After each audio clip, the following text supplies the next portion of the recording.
Le gouvernement ghanéen prolonge pour la troisième fois le reprofilage de sa dette domestique en dollars américains. Cette décision a été prise dans le cadre des efforts du gouvernement pour améliorer les finances publiques et retourner à des niveaux d'endettement durable tout en relançant la croissance économique après l'impact négatif de la pandémie de Covid-19 et de la guerre en Ukraine.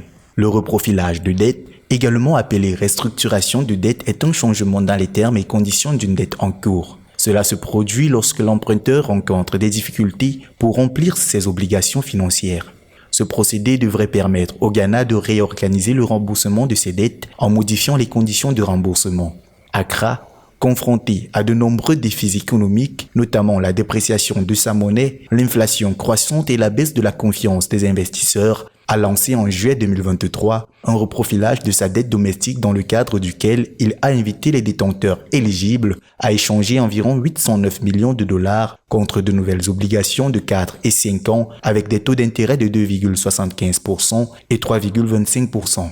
En août 2023, une nouvelle prolongation de l'invitation a été décidée afin de donner aux détenteurs éligibles plus de temps pour obtenir les approbations internes nécessaires à leur participation. À la mi-août 2023, une majorité substantielle des détenteurs éligibles, soit environ 91%, ont apporté leurs obligations éligibles à l'échange. Cette nouvelle prolongation vise donc à accorder aux détenteurs qui n'ont pas apporté leurs obligations un délai supplémentaire pour obtenir les autorisations internes nécessaires à leur participation.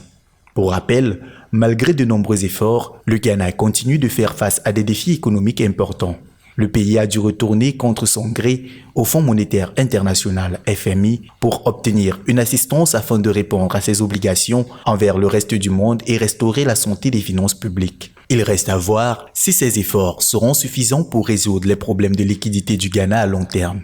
Selon un rapport de la Banque mondiale, le Ghana devrait se remettre de ses difficultés économiques d'ici 2025 grâce à des politiques fiscales et monétaires correctives qui devraient influencer la demande totale et ralentir la croissance du PIB non extractif. Le rapport recommande également que le Ghana entreprenne des réformes structurelles pour s'attaquer aux causes profondes de ses problèmes économiques, stimuler la croissance et renforcer la résilience économique.